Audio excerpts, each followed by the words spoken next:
Découvrez qu'Apple lance une râpe à fromage à $6 000. Bonjour. C'est Bertrand, votre coach web. Bienvenue dans ce nouvel épisode du podcast, épisode 381. Et oui, Internet s'est un peu moqué du nouveau design du MacBook Pro annoncé hier par Apple lors de sa conférence développeur. En fait, il y a une grille en façade et à l'arrière. Bah oui, pour certains, on trouvait que ça ressemblait à une râpe à fromage.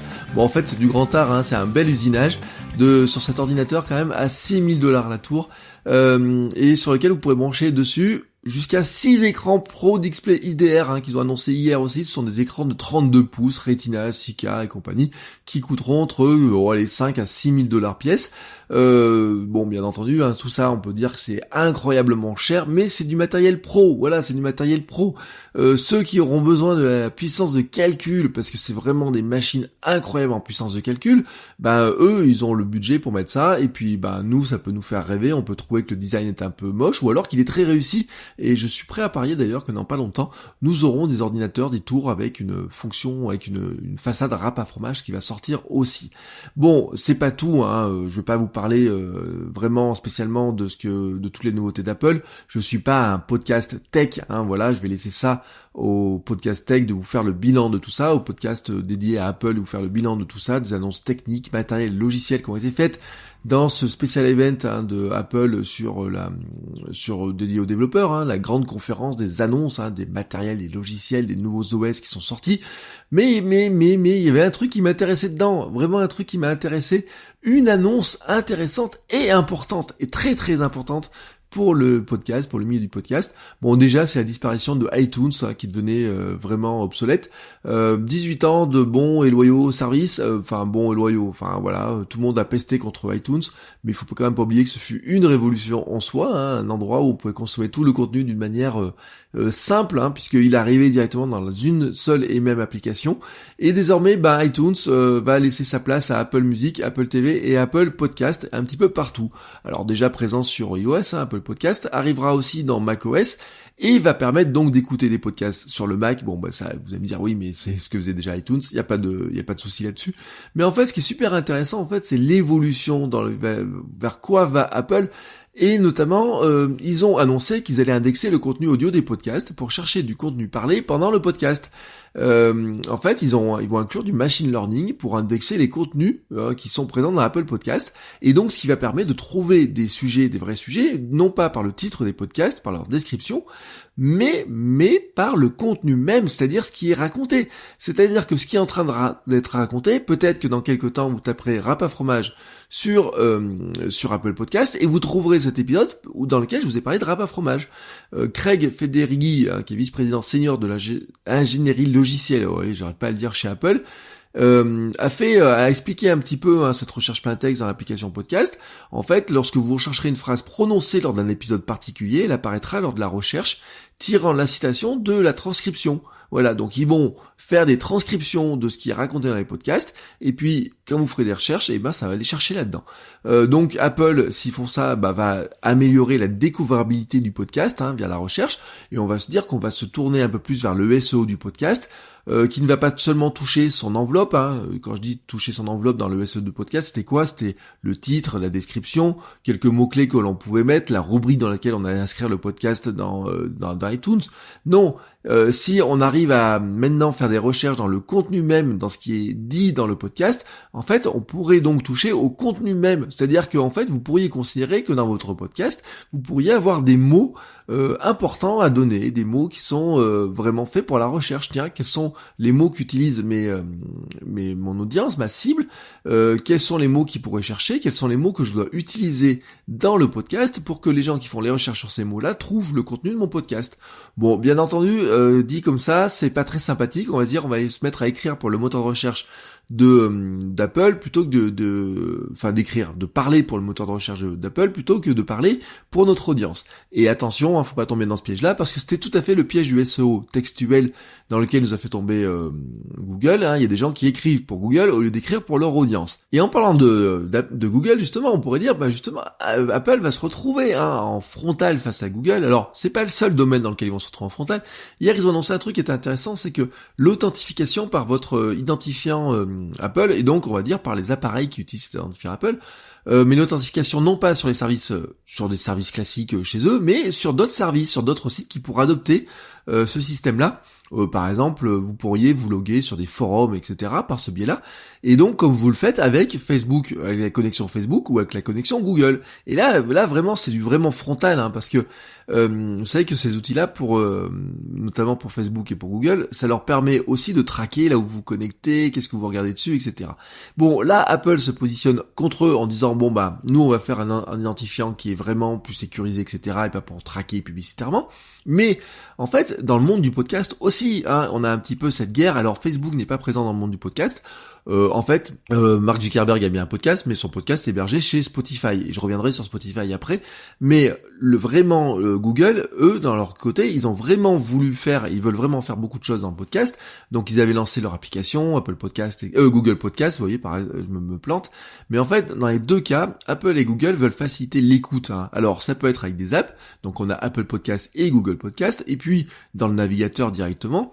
Dans les deux cas, hein, si maintenant vous faites une recherche, vous tombez sur la page web de iTunes, j'ai envie de dire, vous avez l'écoute directe dans votre navigateur quand vous êtes sur Safari, mais c'est aussi valable pour un podcast qui est référencé sur Google Podcast. Vous pouvez écouter directement sur le web sans avoir l'application, tout simplement, du moment que votre site, que vos flux sont bien référencés par eux et qu'ils arrivent bien à reconnaître où est le MP3, ils sont capables de le jouer directement depuis leur navigateur. Mais ce qui est intéressant dans ces histoires de recherche là, voilà, c'est que si on estime que le podcasting est le nouveau blogging, hein, voilà, on pourrait dire que le podcasting est le nouveau blogging, et un petit peu par cette forme-là, on a l'impression que c'est ça, et c'est surtout le cas avec les mouvements comme le micro-podcasting, le streetcast, ou des outils comme Encore qui vous permettent de faire très facilement, en fait, et plutôt que de faire un billet de blog écrit, vous pouvez faire un billet de blog audio, et moi c'est ce que j'ai fait dans le streetcast, mais c'est ce que nous aurons plein, je fais aussi par exemple dans mon podcast sur la course à pied, hein, km 42 ou des choses comme ça, où c'est vraiment pour moi plutôt du blog personnel plutôt que de l'émission qui ressemble à l'émission radio surproduite, etc. On va se dire que la recherche en fait va permettre de chercher dans cette richesse d'informations du podcast des choses qu'on ne trouvait pas jusqu'à maintenant. Le projet de Google, c'est de vous amener directement à la seconde même qui parle du mot recherché. Vous faites une recherche, si Google le trouve dans un podcast, donc dans ce qu'il dit dans le podcast, il va vous amener directement là où le podcast en parlait. On va voir ce que Apple va faire réellement, hein. On a dit qu'il voulait mettre dans la transcription, hein, du texte audio, s'il retrouve le texte, le contenu, ils vont le remonter. On va voir comment ça fonctionne exactement, mais ça sera intéressant de le voir. Et ce qui sera aussi intéressant de le voir, c'est ce que va faire Spotify dans cette histoire, parce que l'app de streaming a beaucoup investi, hein, ils ont racheté Encore, ils ont racheté des studios de production de podcasts, ils se sont fait une belle place, hein, notamment grâce aux fonctions de découverte et de recommandation. C'est vrai que quand vous regardez Spotify, vraiment vous voyez que les fonctions de découverte, de recommandation sont assez intéressantes. L'autre jour, il m'a recommandé des podcasts qui étaient vraiment dans la cible de ce que j'écoute comme podcast habituellement et que je ne connaissais pas forcément. On va voir si maintenant ils vont aller sur le terrain de la recherche. Spotify, c'est une société qui a quand même pas mal de pognon, hein, faut le dire ce qui est, mais qui n'a pas vraiment de background sur la recherche. On va dire que Apple non plus, hein, au final, n'avait pas beaucoup de billes sur la recherche. On a longtemps dit qu'Apple pourrait lancer un moteur de recherche, mais finalement, la recherche, ils l'ont laissé à Google. C'est vraiment Google a pris toute la part sur la recherche. Apple s'est mis sur d'autres secteurs, même Facebook, hein, on disait que Facebook pourrait faire un moteur de recherche aussi de son côté là. Même Facebook finalement n'a pas vraiment fait le moteur de recherche qu'on attendait ou qu'on espérait peut-être à une époque. On a l'impression qu'ils ont toutes les billes pour le faire, mais qu'ils sont pas allés jusqu'au bout de ce qu'ils voulaient faire. Ils sont concentrés vraiment sur la partie sociale des choses, donc ils sont un petit peu chacun réservé des côtés. Mais finalement, Spotify aurait bien envie de prendre le côté podcast. Ils auraient bien envie de dire, allez, Apple, écoutez, votre iTunes il est bien vieux, votre truc il marche pas très bien, bon votre truc musique il est bien, mais finalement nous on a quelque chose de mieux à proposer, laissez-nous, voilà, nous on va s'occuper de l'audio, vous on vous laisse les applications de services, etc. On laisse à Google la recherche, et nous on prend la partie podcast. Sauf que en fait on voit que le podcast est une telle progression actuellement que on n'a pas l'impression que les deux gros géants ils ont envie de laisser Spotify venir se faire une grosse place. Alors après, hein, vraiment c'est vous en tant qu'utilisateur qui allez décider, hein, c'est la place que vous donnez à Spotify. On se rend compte quand même que de plus en plus de gens écoutent des podcasts par Spotify, et c'est une question qui m'a été posée il y a pas très longtemps. Quel est le meilleur moyen pour écouter du podcast ? soyons clairs, soyons vraiment nets là-dessus. Je pense maintenant, vraiment, il faut référencer son podcast sur Spotify. C'est une obligation si vous voulez avoir de votre audience augmente, etc. Si vous voulez trouver des gens qui ne sont pas des adeptes du podcast par défaut, mais qui sont des adeptes de gens, ce sont des gens qui écoutent du son. On va dire, voilà, on écoute du son. Peut-être par le biais des recommandations, ils vont découvrir ce que sont les podcasts. Et donc vous avez intérêt d'être sur un terrain où ils sont, voilà, tout simplement. C'est comme le pêcheur quand il va à la pêche, il va là où il y a le poisson. Et vous auriez intérêt à mettre votre podcast là où il y a des gens qui peuvent écouter, et potentiellement c'est aussi sur Spotify. Donc on va voir quand même ce qu'ils vont faire sur le terrain de la recherche, parce que c'est quand même un secteur qui est intéressant. Est-ce que Spotify va aller sur le terrain de la recherche, et est-ce qu'ils ont des investissements pour le faire? Comment ils vont faire ça?